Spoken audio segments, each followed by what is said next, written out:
To the Ireland Contracting Nightly Sports Call. I'm Rich Walsh. You can give me a call tonight on the Board of Sports Hotline, 412-575-2600. And, you know, as always, if you need a roof or anything you need outside, inside your house, make sure you call Ireland Contracting. They're the best in the business. They're #1 in Pittsburgh. Their number is 1-800-NEW-ROOF, so give them a call because I would. You can give me a call right now. 412-575-2600 is the number. I don't know why, but that Baby Shark song is stuck in my head. It's taken over social media by storm. I think Juju was singing it. Then you saw Terrell Owens singing it. You know, my kids are all over YouTube, and I haven't seen them on it, this Baby Shark song. But I played it on YouTube today, and now it's just stuck in my head. All right, so give me a call tonight, and let's go out to the phone lines. We're going to go out to Jim in Castle Shannon. What's up, Jim? Hey, good. How you doing? Good. Thanks for calling. I want to say one thing about pizza and then about the Penguins. I love pizza. I live in Castle Shannon, and I go to Carbonado's on Mount Lebanon Boulevard, and they sell pizza by the slice, which is $2, and it's 40 cents a topping. You get hot sauce on your topping, pepperoni, whatever you want. Yeah. And it's very good. They've been there 20 years. It's better than Fury's, believe me. I'll tell you what, I know about that place. I've had it one time because Ken Rice is a big fan, and he brought it into our Pizza Club Friday one night. So I do like that place. It's a good place. Okay. And then the other thing I'll talk about is the Penguins. I don't think are going to make the playoffs. Oh, they're going to make the playoffs. No question. I still think they're going to make the playoffs, Jim. You know, they're a good team. When you got the two of the best players in the world, and you got a pretty good goalie, a big-time goalie, big-game goalie. I think that they make it. Justin Schultz is coming back. They're going to shore up their defense a little bit. I'd imagine Jim Rutherford's going to go get something, do something here before the trade deadline, which is in a couple weeks. Something's going to happen. This team is going to make the playoffs. How far they'll go in the playoffs, I don't know. But this team has the, you know, it's a caliber of a team that you could see in a Stanley Cup, or you could see losing the first round. If they get a bad matchup like this, right now they would play Tampa in the first round. They're the last wild card team, so they would switch to the other division and play Tampa, who's the best team, and that's a series that they could lose. But it's a series that they could win. But that you don't want that draw. You want the 2 seed, or do you want to win the Metro? But they're only 7 points out of winning the Metro. So there's nearly 30 games left in the season. They're going to make the playoffs. They're going to get their act together. This is one of those bad stretches, only winning 3 out of their last 11 games. That's not good. But when you get Malkin back, it's a different team. When you get Justin Schultz back, it's a different team. And when you have Matt Murray in the net, it's a different team. I know Mike Sullivan, we have an interview with him coming up on KDKA tonight, talking about how good Casey DeSmith is, and his save percentage is in the top 10 in the NHL. But he is not Matt Murray. Matt Murray is a big game goaltender. So when he comes back, I think they'll be fine. I'm not worried about that at all. Anything else? All right. Let's go out to Joe out in Sharpsburg. What's up, Joe? Hey, how you doing, Rich? Hey, thanks for calling, man. I just want to get a shout out to Ricky last week. I was Ricky up. Fowler. Is that who you're talking yeah. about? Okay. Yeah, I'm a big Puma guy, too. And Pasquale's in Sharpsburg. They got a good Sicilian. Pasquale's. All right, I've never had it, but, you know, I always like trying new pizza. That's a big thing for me. I always take recommendations when I travel to different places. What I used to do a lot when I would cover high school football games, wherever I would go in that area, I would try to find the best pizza place and then bring it back to the station or take it home, depending on where I was going. So, you know, next time I'm out in Sharpsburg, I'll have to try to Pasquale's. Okay. Hey, thanks a lot for taking my call. No problem. Thank you. Let's go out to Terry in Gibsonia. What's up, Terry?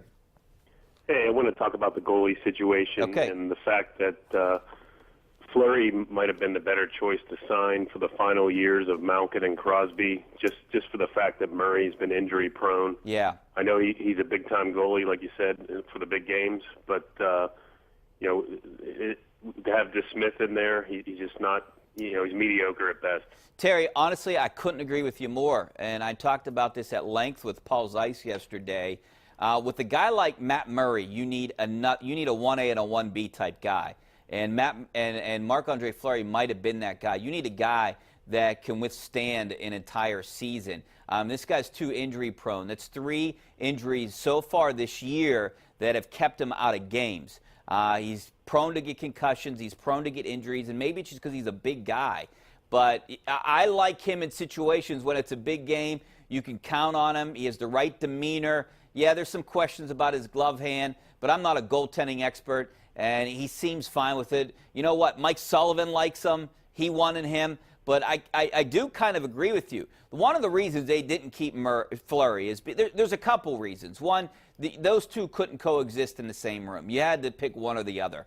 And, you know, Matt Murray is coming off 2 Stanley Cups. You could have got a lot for him. That's why I was all for trying to trade him and maybe signing Fleury long term, but Fleury would have cost more. So you can't get players. You can't get offensive players that you need to play with Crosby, or maybe defensemen.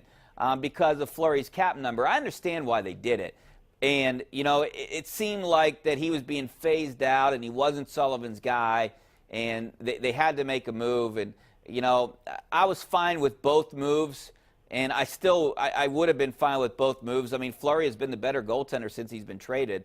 There's no doubt about that, and he proves he can get back to the Stanley Cup Finals.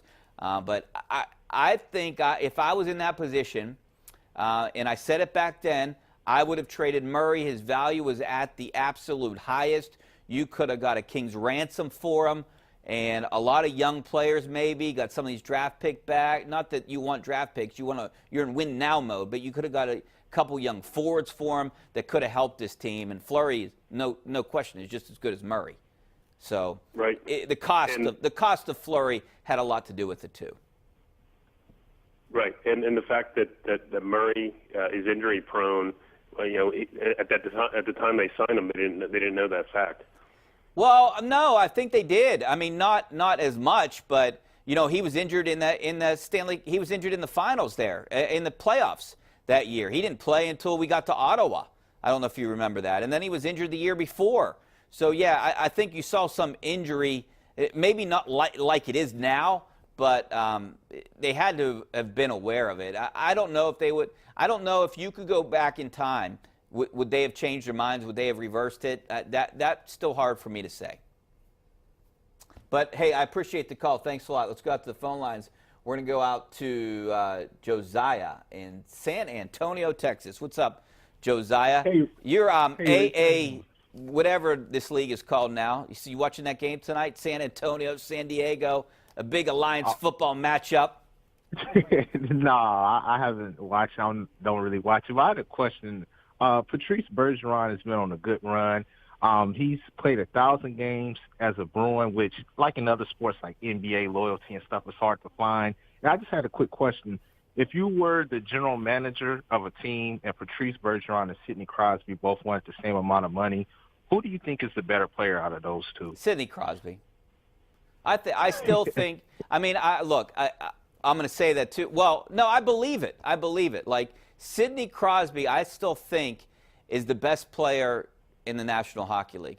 There might be other players that you want to build a team around, but I would, if you want to win a game, I think he's the guy you want on his team. Not only leadership, but the guy can do it all. He's been there, done it before, and I think that has a lot to do with it. I still think, maybe he's no Connor McDavid, but I think he's a guy that I want on my team. I'm in that locker room all the time.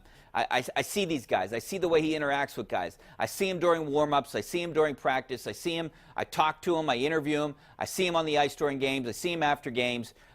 He's a professional. He's by far probably the best athlete that I deal with on a daily basis. So I would take him number one over anyone else in the NHL in win now. If you're asking me to win now, next year, I take Sidney Crosby. But if you want a guy that you're going to build around for the next 5-10 years, then there's other options out there. Okay, and I just have one more question. Tuukka Rask, a lot of people around the league say that he's not a good goaltender. I just think that he gets a lot of heat. He's making like $7 million. I know he's not Casey Price or anything.